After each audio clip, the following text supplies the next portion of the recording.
the best part of planning is to visualize what your life is going to look like, what the end goal is going to be.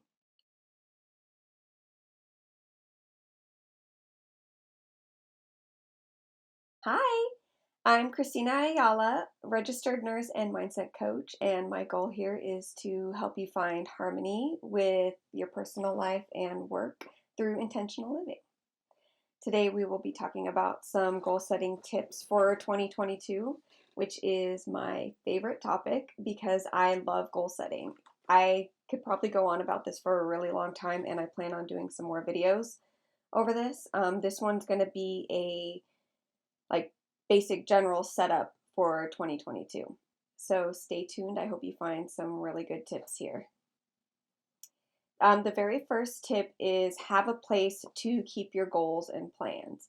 I know this sounds really basic and generic, but it's really important to have one place where you're going to put everything, whether it's a planner, a notebook, an app like Trello, Notion, an online planner. There's all different types of systems that you can use.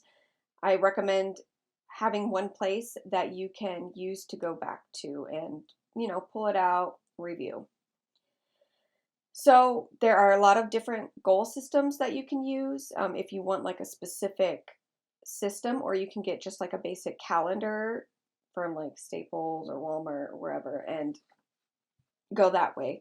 If you want to do a goal planning system, there are a lot of them. My favorite is the Law of Attraction planners by Freedom Mastery, or the Manifestation planners. Those are my absolute favorite. I'm going on 4 years using them.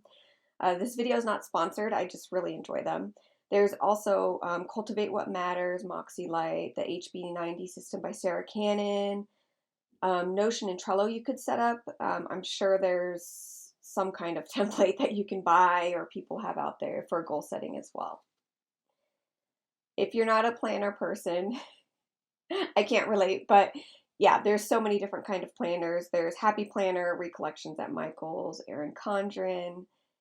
So definitely get you something that's going to keep you excited and keep you engrossed. I really like getting a pretty planner that, I don't know, when I pick it up, it feels nice.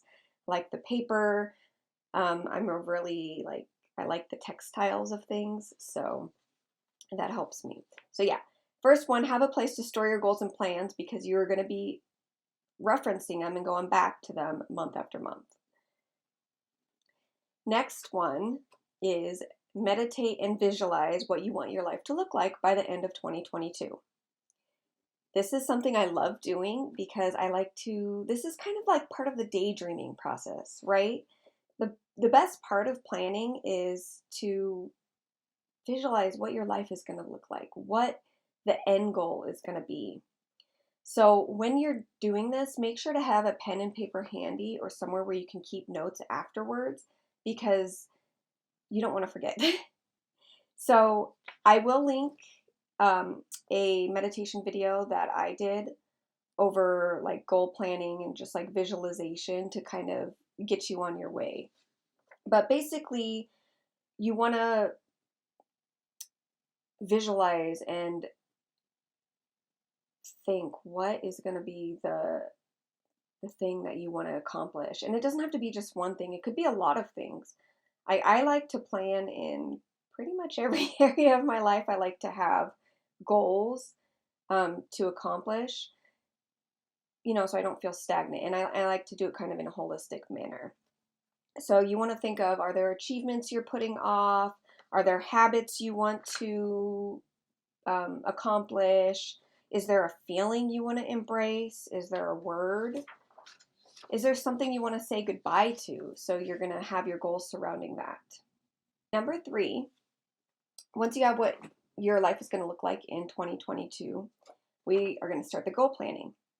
Now, goal setting and goal planning comes in different varieties. You can set a bunch of goals in the beginning and then start chipping away at them over the year, or you can form one goal and focus on that. And then once you hit that goal, then you can move on to the next one. If you're new to goal planning and goal setting, I would definitely start with one goal, like one big overarching goal, and break it down into tasks and work at it that way. That way you don't get overwhelmed. The way I like to create goals, because I've been doing this for a long time, is I like to break goals down into different categories of my life, like health, and then I'll break that down into physical, emotional, um, and mental health, and then like family life, personal life, spirituality, all those different things I'll break down, and then I'll have like one goal for each category, and then break those down into tasks and steps. You want to make your goal as specific as possible. So, say you're doing a goal like really popular one, I want to lose weight. You don't want to just say, I want to lose weight, because that could be like, I lost 1 pound and weight's over. I lost weight, goal achieved, which could be your goal. But if it's not your goal, you want to be specific. So if you say, I want to lose 20 pounds, then you have something more concrete to aim for. So be as specific as possible.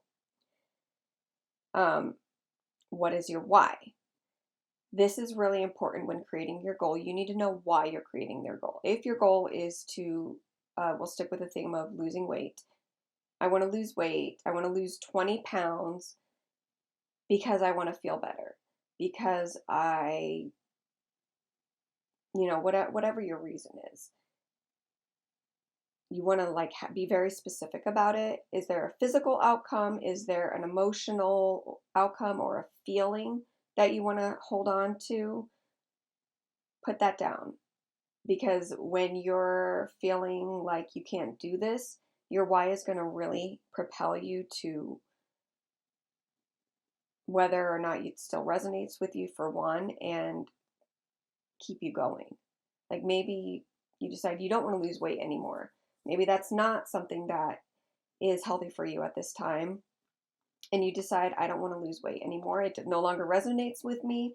I no longer resonate with the why, and you can discard that goal. And it's really important to have that why, because it's either going to push you forward or it's going to tell you, okay, I need to stop because it no longer resonates with me. Number 4. Oh, no, I forgot one thing. When you're creating your goals, if you want to do like with the different categories, if you do like spirituality, health, relationships, all those different categories, and then create goals, you can also create a word for the year. Well, I mean, you could do that for one goal as well. But if you create a word for the year, that will help you get the feeling of what you want to accomplish. So, like for this year, my word was growth. So basically, in all of my categories, growth fit the theme of each one. And so that was my word, just to kind of give me the like thought process of, okay, I want my goals to align with growth. So if that resonates with you, I find it really helpful. Number 4, once you have your list of goals, you're going to break them down into specific tasks, because that's going to give you like step by step what you want to do, and then you can break those down into times. So like say you have a list of 20 steps that you need to accomplish in order to like hit that goal, and then you can say, okay, I'm going to do the first 3 steps this week or this month or in the first 3 months, whatever your time frame is. That way it breaks it down into easier little chunks for you to actually see the bigger picture.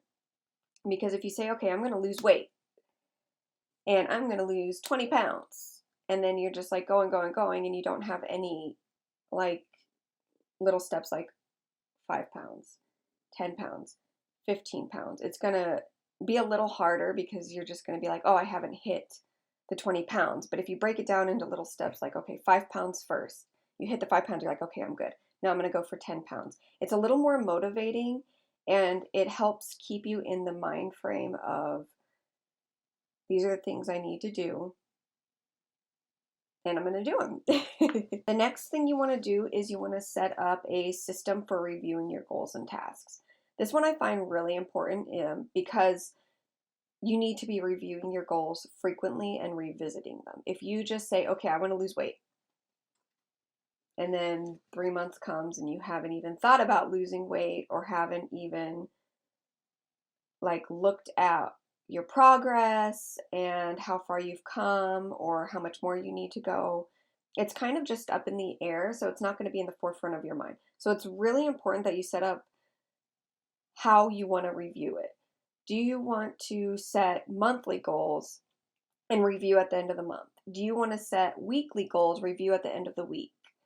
So it's really important for when you're going to do, like, set each goals and tasks and then review if you did them. If, say, you set a task and you're going to review at the end of the week and you're like, okay, I accomplished it halfway, but now I need to continue in the second week. Of course, that's totally fine. Reviewing is strictly so you know where your progress is and you can continue. I personally I'm pretty strict on how I do mine, so I set like an annual goal. I'll set my annual goals.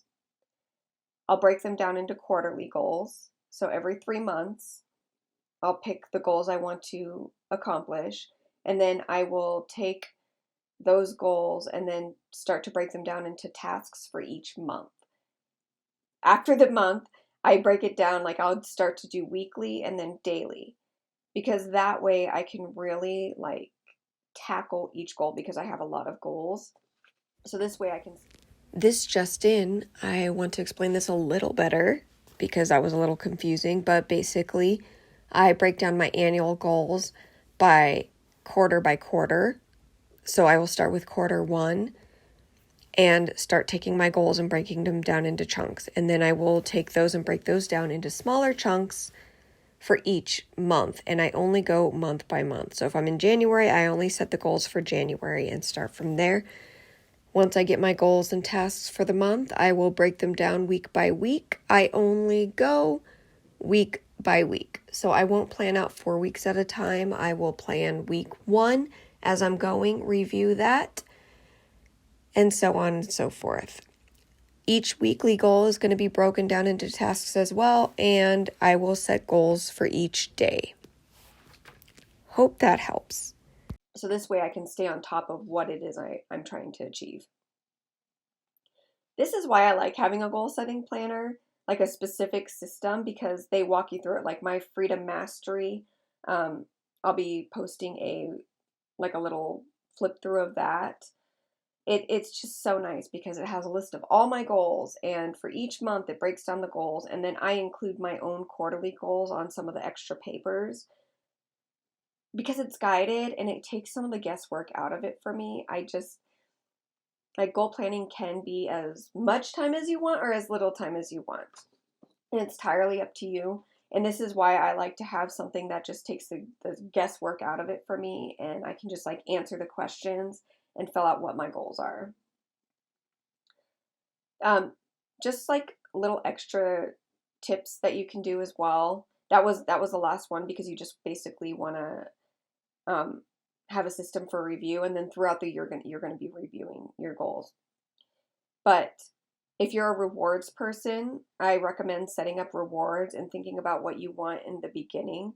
Like throughout the year, you can start to implement more rewards. But is there something like huge, say at the end of the year, if you accomplish this goal of weight loss, what is it going to be that you want to do? Is it like a new wardrobe? Are you going to treat yourself to like a spa day or whatever it is you think you need that'll help you achieve it?